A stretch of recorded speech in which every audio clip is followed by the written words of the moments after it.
नमस्कार। मैं doctor Satish Tripnayak, associate professor history, MSG college Bharatpur. पिछली क्लास में जो चर्चा हुई थी वो एंशिएंट इंडियन हिस्ट्री के सोर्सेज की हम चर्चा कर रहे थे, और उसमें साहित्यिक साक्ष्य के अंतर्गत जो धार्मिक साहित्य है, ब्राह्मण धर्म से संबंधित, बौद्ध धर्म से संबंधित और जैन धर्म से संबंधित जो साहित्य है उससे कैसे इतिहास की जानकारी होती है, इसकी हम चर्चा किए थे। आज की क्लास में जो धर्मेतर साहित्य है या किसी धर्म विशेष से संबंधित जो साहित्य है, कैसे उससे इतिहास की जानकारी होती है उसकी चर्चा करेंगे, और पुरातात्विक साक्ष्यों में अभिलेखों से कैसे इतिहास की जानकारी होती है इसकी चर्चा करेंगे। सबसे पहले धर्मेतर साहित्य। धर्मेतर साहित्य प्राचीन भारतीय इतिहास पर समुचित प्रकाश डालता है। इस प्रकार के साहित्य के अंतर्गत कानून की पुस्तकें, जिन्हें धर्मसूत्र तथा स्मृतियाँ कहते हैं, तथा लौकिक साहित्य को भी शामिल किया जाता है। पहला, ऐतिहासिक ग्रंथ।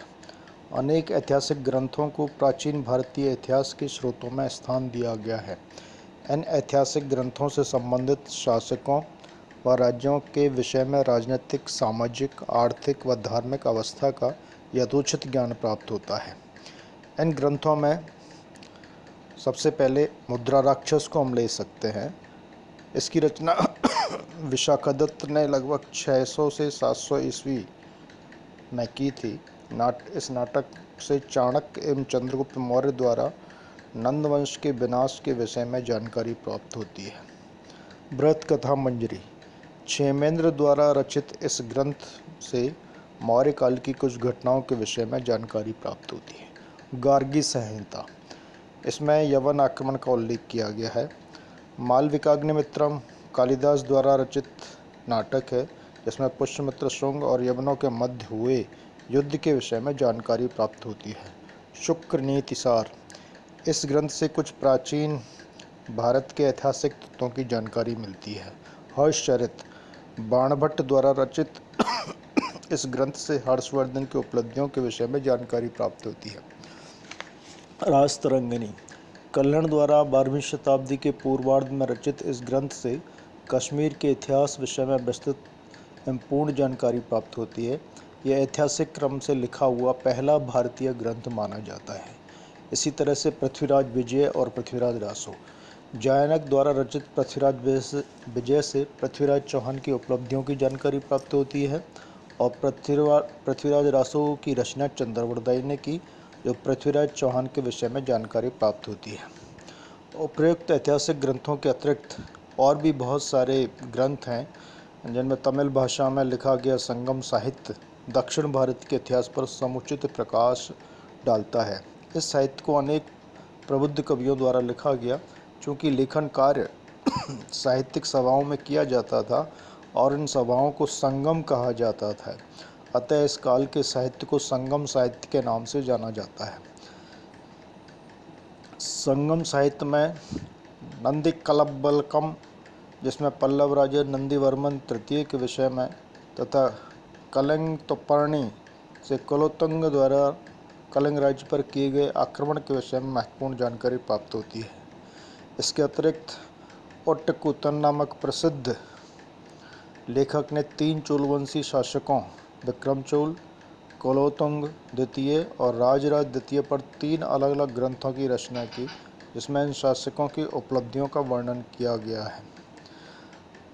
इसके अतिरिक्त राजनीतिक एवं व्याकरण संबंधी भी ग्रंथ हैं। इनमें सबसे प्रमुख है अर्थशास्त्र। यह कौटिल्य द्वारा रचित है। इसमें 15 खंड हैं। यह भारत का प्रथम राजनीतिक ग्रंथ है। यह कानून एवं शासन प्रबंध की अत्यंत महत्वपूर्ण पुस्तक है। इसमें मौर्य युग की सामाजिक, धार्मिक व आर्थिक स्थिति का वर्णन किया गया है।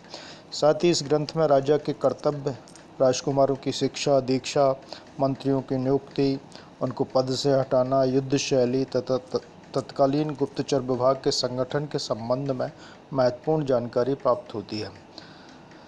पाणिनि की अष्टाध्यायी, ये संस्कृत का व्याकरण ग्रंथ होने के बावजूद भी तत्कालीन जनतंत्र एवं राजनीतिक घटनाओं पर महत्वपूर्ण प्रकाश डालता है। अष्टाध्यायी में मौर्यकाल से पूर्व के भारत की राजनीतिक, सामाजिक एवं धार्मिक दशा की जानकारी मिलती है। इसी तरह से जो पतंजलि का महाभाष्य है वो भी द्वितीय शताब्दी ईस्वी पूर्व के आसपास की जो घटनाओं का वर्णन उसमें किया गया है। जैसे एक उल्लेख मिलता है, अरुणद यवनः साकेतम अरुणद यवनः मध्यमिका। साकेत अर्थात अयोध्या और मध्यमिका अर्थात नगरी चित्तौड़ के पास, उस पर यूनानी आक्रमण का उल्लेख इस ग्रंथ में हुआ है।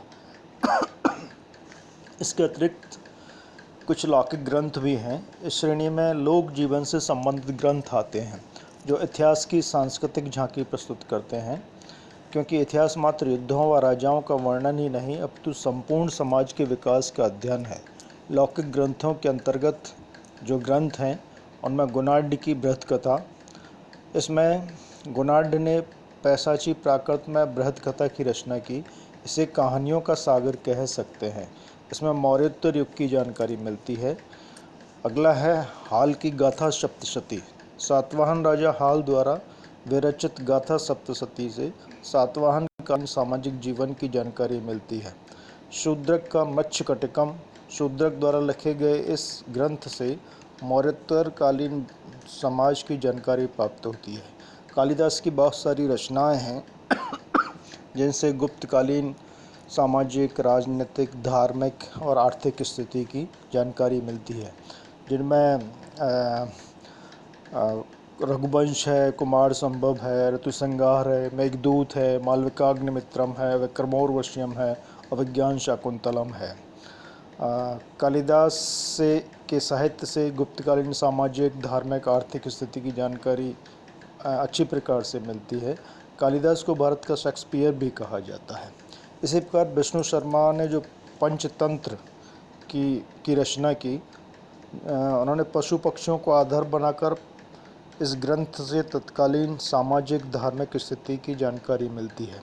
भारवेई का गीतार्जुनियम जो ग्रंथ है, इसमें किरात वेशधारी शिव और अर्जुन के युद्ध का वर्णन किया गया है। इस संदर्भ में 7वीं शताब्दी की धार्मिक स्थिति की जानकारी मिलती है। इसी प्रकार दंडी का जो 10 कुमार चरित्र है, इससे पल्लवकालीन सामाजिक, राजनीतिक, धार्मिक, आर्थिक स्थिति की जानकारी प्राप्त होती है।